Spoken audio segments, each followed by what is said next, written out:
Greetings and welcome to In Depth. I'm Dike Rostant. The Trinidad and Tobago Music Company Limited, or MusicTT, recently held its second annual music conference, Reverb The Experience, into the Musicverse. General Manager of MusicTT, Melissa Jiminez, and Chairman John Arnold, they join us to talk about the focus, logistics, outcome, and further potential.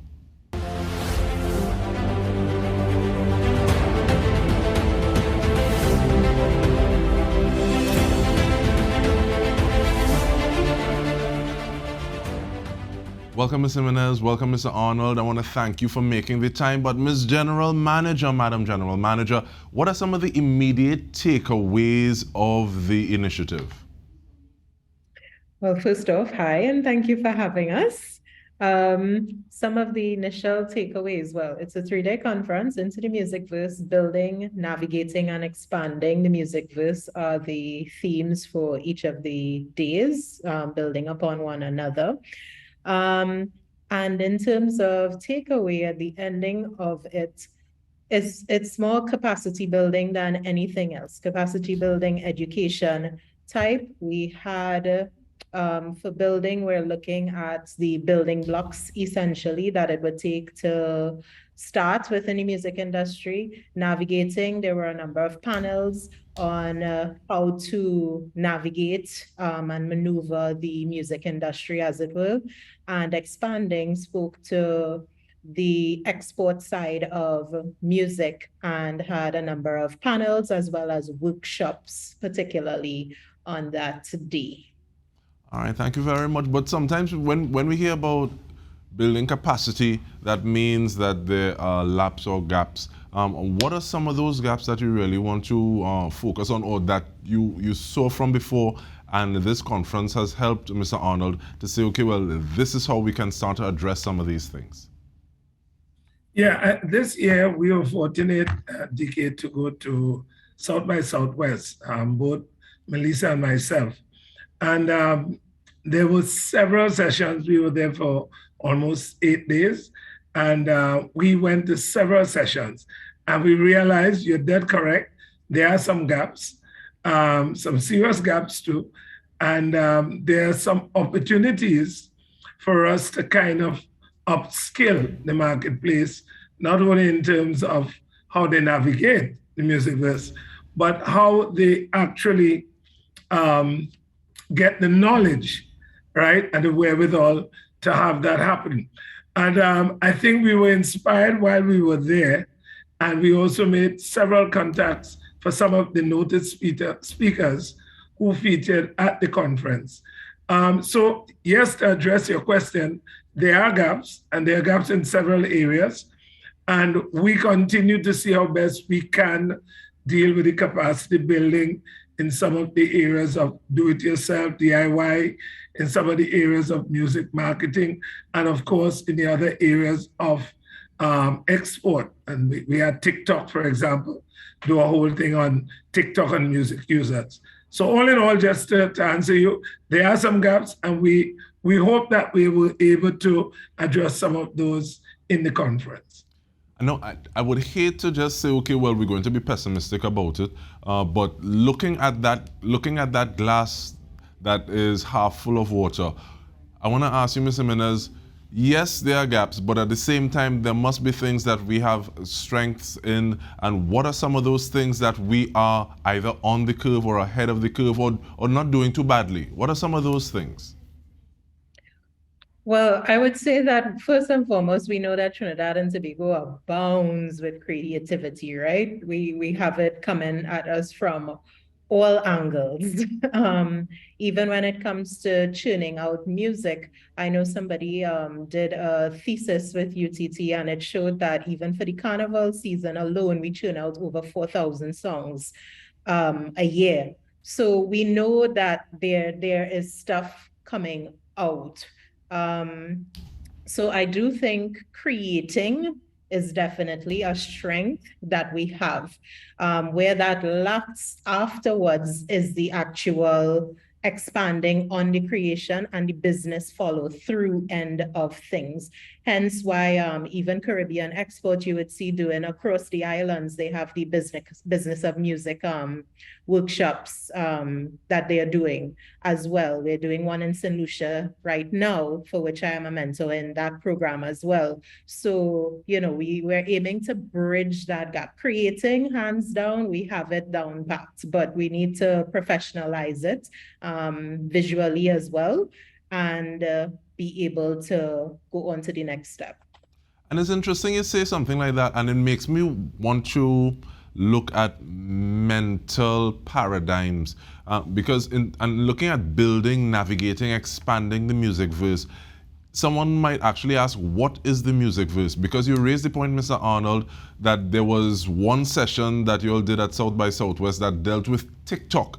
So is it sometimes that we can be a little narrow in our thinking? Because even when you're talking about TikTok, there's so many people, sometimes they hear them and they humming to themselves that they want to go home. Because that's one of the pieces of music that they can use when you're putting your video together on TikTok, your reel or whatever. So when we say Musicverse, what are we talking about?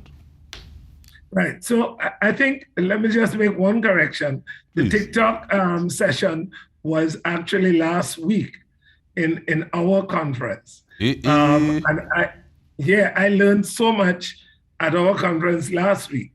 I'm saying coming out of Southwest, we had the relationships. So we were able to have them come and actually be part of our conference.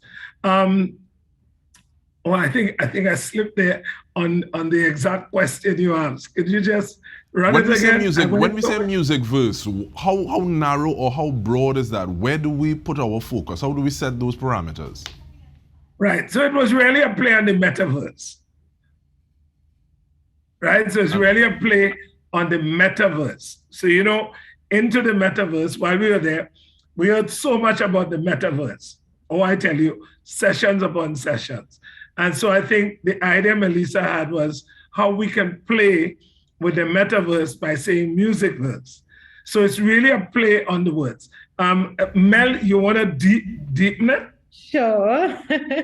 And it was also a play for the Marvel fans out there.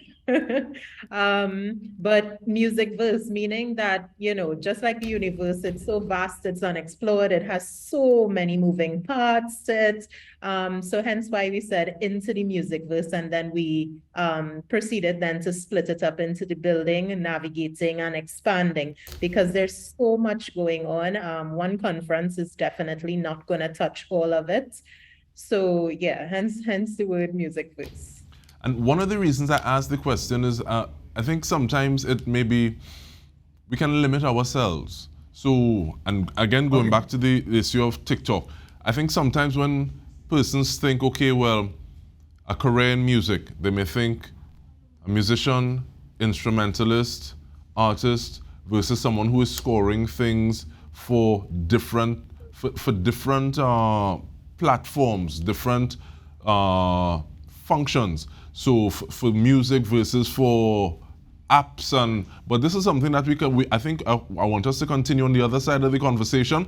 So stay with us. We're speaking with Melissa Jiminez, General Manager, as well as the Chairman, John Arnold of MusicTT. We return with more.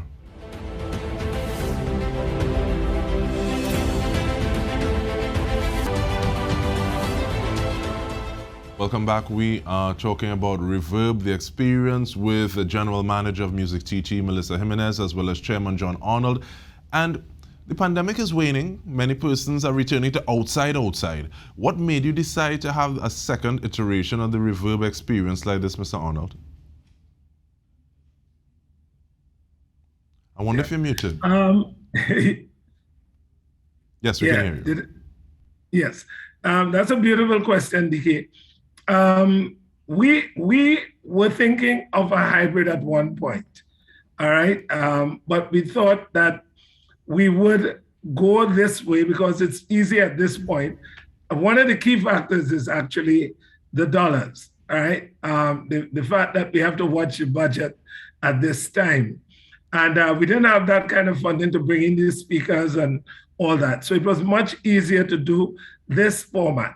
However, moving forward, we are hoping that next year we can go to a physical slash hybrid format. So that was basically the reasoning. I think it was more one of financial constraints. Drunk or sober, mind your business, huh? Yes. But I know we've had other conversations where you've spoken about hybrid events and the pros and cons of them. I want to ask you, Ms. Jiminez, what are some of those tweaks that you say, okay, well, these are things that we want to keep this way, and these are things that we want to keep that way if you're working towards a hybrid experience? So to backtrack a bit, I guess MusicTT has always been a very tech-savvy company, right? We've been operating in this way since before COVID happened, long before. That to say, in addition to that, another big factor for us for going virtual again this year is also the numbers in terms of attendees.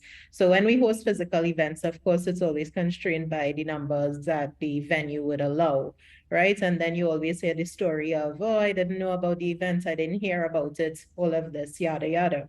So we've noticed that when we do online events, we have an astronomical difference in terms of the attendees. So for example, last year, we conservatively expected about, let's say, 3,000-4,000 persons over the 30 days that the replay and stuff would have been available to the international market. And we got over 28,000 persons accessing the information. So that went way above what we expected. So definitely we want to stay in that vein and not just say, okay, let's close our doors to online and focus on physical.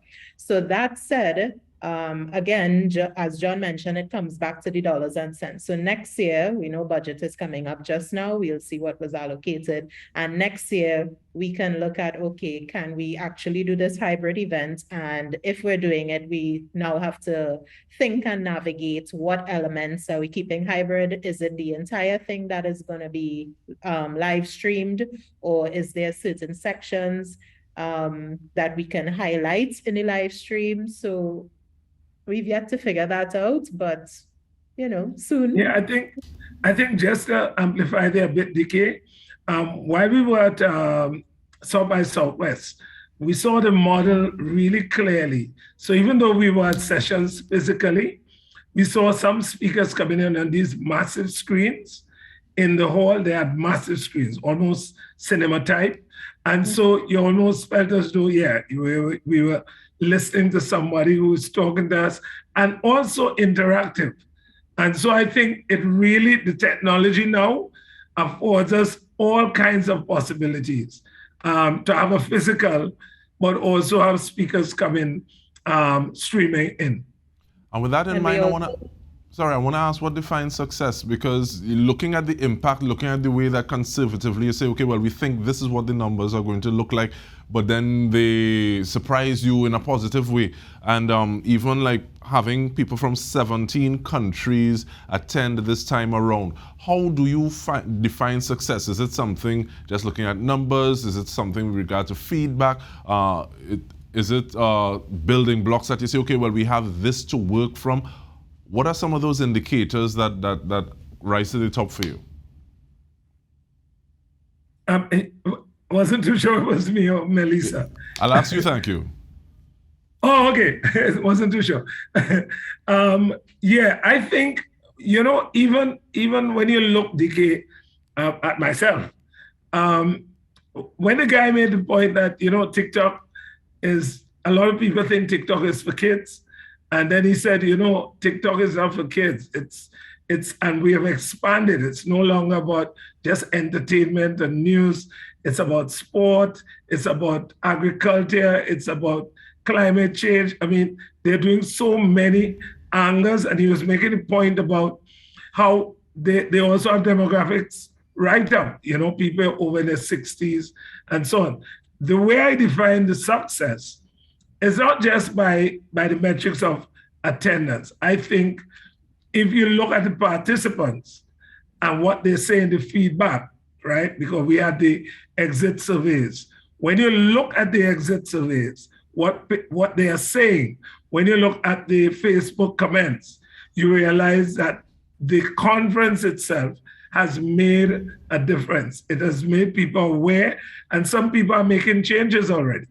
Already, even me as a creative, I am actually using some of the information I have now to kind of upskill and to move my own musical career forward.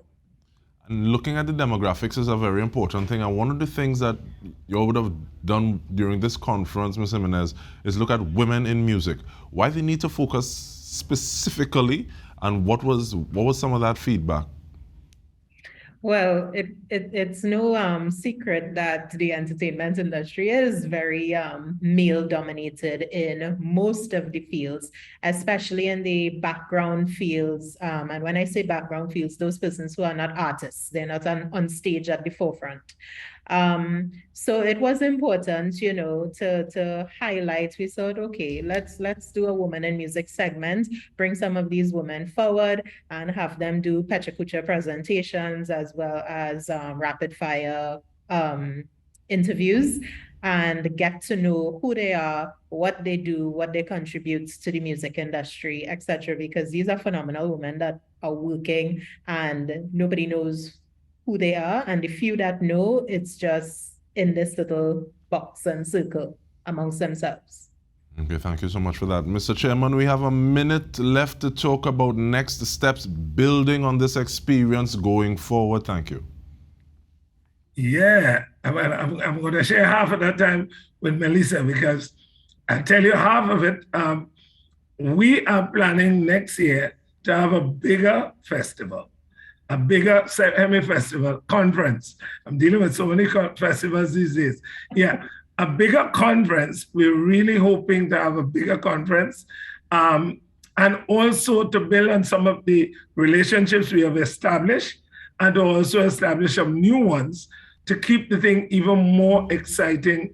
And again, my interest is really two things: building the capacity, getting the knowledge, and the second one is about export. How do we reach all these large markets? The Indo market, South Africa, African market, Asia. There's so much, right? There's so much. And I think that is Mr. Arnold making way for you, Mr. Jiminez. Your 30 seconds, thank you. I guess as John said, you know, we're going to build on those relationships that we already have. A lot of the big companies and foreign companies that were with us, like Music Business Association, Music Ally, TikTok, AudioMark, etc., they have all already, you know, said, well, yes, you know, keep us in mind. We're gonna be more than willing to be with you all next year. So that we can expand on things and definitely start planning a lot earlier so that we can get everything that we need to get in there. Thank you so much, Melissa Jiminez, General Manager of MusicTT, as well as Chairman John Arnold, looking at building, navigating, and expanding the universe, the Reverb Experience from MusicTT. And on behalf of the entire TTT News team, I'm Dike Rostant. This has been In Depth with me. Thank you for joining us.